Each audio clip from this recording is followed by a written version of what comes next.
Hello दोस्तों, मैं हूं हनी शर्मा और आप देख रहे हैं इंडिया डिफेंस बात, जिसमें हम लेके आते हैं देश और दुनिया के डिफेंस से रिलेटेड बड़ी खबरें। तो चलिए जान लेते हैं।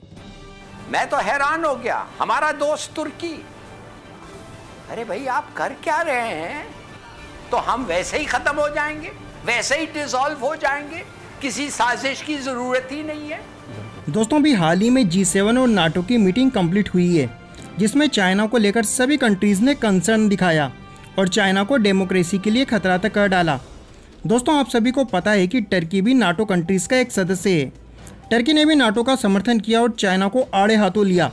लेकिन दोस्तों, जितनी मिर्ची चाइना को नहीं लगी होगी, उससे ज़्यादा मिर्ची इस बात की हमारे पड़ोसी पाकिस्तान को लग गई। चाइना ने तो नाटो और G7 के रेजोल्यूशन को लेकर केवल विरोध किया, पर पाकिस्तानी मीडिया में तो टर्की के ऊपर कई आरोप तक लगा दिए गए। यह वही टर्की है जिसका कल तक पाकिस्तान फैन था और अब पाकिस्तान के नेशनल न्यूज़ चैनल पर ही टर्की को काफ़ी ज़्यादा क्रिटिसाइज़ किया गया, और इसका सबूत है यह वीडियो।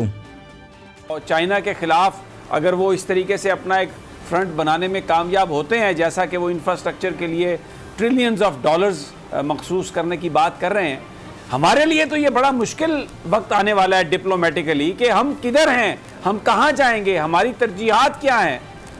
आपको लगता है कि हम इस पोजीशन में होंगे कि सही फैसला कर सकें जिस तरह के मामलात इस वक्त हमारे यहाँ चल रहे हैं? पहली बात तो यह है कि आपने जिक्र किया G7 की मीटिंग के बारे में। आप थोड़ा G7 की कम्युनिके देखें, उसमें एक लफ्ज नहीं है फलस्तीन के बारे में, एक लफ्ज नहीं है कश्मीर के बारे में। यकीन आप कर सकते हैं कि ऐसा G7 का मीटिंग हो और एक लफ्ज ना हो? आप मुझे बताएं इसका मतलब क्या है। इसका मतलब यह है कि जो दो बड़े मुसलमान कॉजेस हैं उनको तो इन्होंने रद्द कर दिया, मगर तुर्की तो अब आप आते हैं नेटो पे आते हैं। मैं तो हैरान हो गया, हमारा दोस्त तुर्की वो कह रहा है कि हम एयरपोर्ट पे अपना एक फोर्स छोड़ेंगे जो तालिबान से एयरपोर्ट को प्रोटेक्ट करेगा। अरे भाई, आप कर क्या रहे हैं? आपकी प्रोटेक्शन एयरपोर्ट की क्या जरूरत है? माने अमेरिका नहीं कर रहा है, वेस्ट नहीं कर रही है, नेटो नहीं कर रही है, और आप कह रहे हैं हम करना चाहते हैं। क्यों? क्या आप उनको खुश करना चाहते हैं, नेटो को? अफसोस से कहना पड़ता है।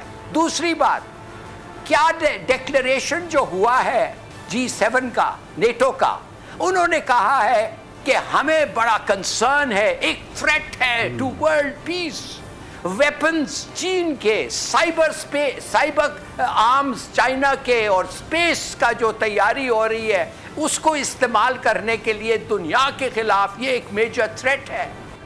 मगर कोई हमारा दोस्त तुर्की ने कुछ नहीं किया, एसोसिएट हो गया नेटो के कम्युनिके के साथ। और G7 में दो बड़े मसले मुसलमानों के, एक जिक्र ही नहीं है उनके ऊपर। अब आपको नहीं चल रहा है, हमें इत्तेफाक नहीं, नफरत फैल रहा है। तो मेरे ख्याल में कुछ करना चाहिए, नहीं तो ऐसा नफरत फैलते जाएगा तो हम वैसे ही खत्म हो जाएंगे, वैसे ही डिसॉल्व हो जाएंगे, किसी साजिश की जरूरत ही नहीं है। दोस्तों, स्वीडन के think tank Stockholm International Peace Research Institute या यूं कहें शिप्री ने सोमवार को अपनी वार्षिक रिपोर्ट जारी की। इसमें परमाणु हथियारों से जुड़ी कई अहम जानकारियां सामने आई। रिपोर्ट के अनुसार शीत युद्ध के समापन या यूं कहें 1990 के बाद से ये सब पहली बार है जब दुनिया में परमाणु हथियार बमों में कमी का सिलसिला थम गया और इनकी संख्या बढ़ने लगी। रिपोर्ट में यह भी बताया गया है कि परमाणु हथियारों के मामले में भारत के पड़ोसी देश चीन और पाकिस्तान भारत से कहीं ज़्यादा आगे हैं। साल 2011 की शुरुआत में परमाणु शक्ति से लैस 9 देशों के पास कुल मिलाकर लगभग 13,080 परमाणु हथियार थे, और इन 13,080 परमाणु हथियारों में से तकरीबन 3800 परमाणु हथियार ऑलवेज रेडी की कंडीशन में हैं। इसको किसी भी परिस्थितियों में तुरंत एक्टिवेट किया जा सकता है। और दोस्तों, इन 3800 में 2000 परमाणु हथियार केवल अमेरिका और रशिया के पास है, और बाकी 1800 परमाणु हथियार बचे हुए 7 देशों के पास है। दोस्तों इस रिपोर्ट के अनुसार वर्तमान में भारत के पास 156 परमाणु हथियार और हमारे पड़ोसी देश चाइना और पाकिस्तान की बात करें तो चाइना के पास 350 से ज़्यादा और पाकिस्तान के पास 165 परमाणु बम हैं। लेकिन दोस्तों यहाँ पर ध्यान देने वाली बात यह है कि दुनिया इतने परमाणु बमों के रखरखाव पर और उन्हें कंटिन्यू एक्टिव रखने पर कितना खर्च करती है, तो काफ़ी ज़्यादा तस्वीर साफ होती है। और दोस्तों इसका पता लगाने का सबसे आसान तरीका है International Campaign to Abolish Nuclear Weapons या यूँ कहें ICAN की एक रिपोर्ट।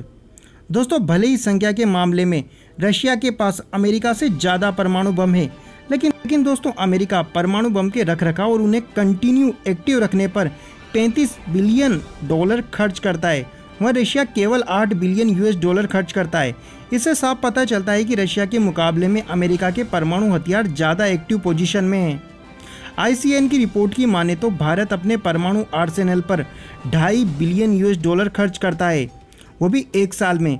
वहीं पाकिस्तान महज $1 बिलियन, जिससे ये बात साफ होती है कि भले ही पाकिस्तान के पास भारत से ज़्यादा परमाणु हथियार हैं, लेकिन करंट सिनारियो में भारत के पास ज़्यादा एक्टिव न्यूक्लियर वेपन्स हैं। दोस्तों अब बात करते हैं हमारी अगली खबर की। आपको पता ही होगा कि भारतीय रक्षा मंत्रालय ने 25 टन क्षमता के लाइट टैंक के लिए रिक्वेस्ट फॉर इन्फॉर्मेशन जारी किया था, जिसके माध्यम से भारत आने वाले समय में 350 लाइट टैंक खरीदना चाहता है। दोस्तों इसी सिलसिले में खबरें निकल कर आ रही है कि इसके लिए 5 भारतीय कंपनियों ने रिप्लाई भेजा है, जिसमें कोरियन हानवा डिफेंस ने इंडियन डिफेंस पार्टनर लार्सन और टोरब्रो के साथ बिड सबमिट की है K21 मीडियम टैंक के लिए। इसके अलावा महिंद्रा डिफेंस सिस्टम लिमिटेड ने BAE सिस्टम के साथ M8 आर्म्ड गन सिस्टम के अपग्रेडेड वर्जन को प्रस्तुत किया है। दोस्तों M8 आर्म्ड गन सिस्टम की बात करें तो ये 24 टन का लाइट टैंक है, जो कि फिलहाल USA आर्मी के द्वारा अपने फाइनल ट्रायल में है, जिसमें कि 600 हॉर्स पावर का इंजन लगा हुआ है। और दोस्तों सबसे बड़ी खासियत है इसको ऑपरेट करने के लिए केवल 2 क्रू मेंबर की जरूरत पड़ती है। और दोस्तों इस तरह के 3 टैंकों को एक साथ C-17 ग्लोब मास्टर में एक जगह से दूसरी जगह आसानी से ले जाया जा सकता है। इस खासियत के कारण किसी भी परिस्थिति में जब भी टैंक्स को एक जगह से दूसरी जगह जाना हो, बहुत जल्दी और बहुत ही आसानी से पहुंचाया जा सकता है। इसके अलावा हेवी व्हीकल फैक्ट्री अवधि और टाटा एडवांस सिस्टम लिमिटेड ने भी RFI के जवाब में प्रपोजल रखे हैं। दोस्तों उम्मीद करते हैं आपको यह वीडियो पसंद आया होगा। अगर यह वीडियो पसंद आया तो प्लीज़ वीडियो को लाइक करें और इस तरह के और वीडियो देखने के लिए हमारा चैनल सब्सक्राइब करें। तब तक के लिए जय हिंद, जय भारत।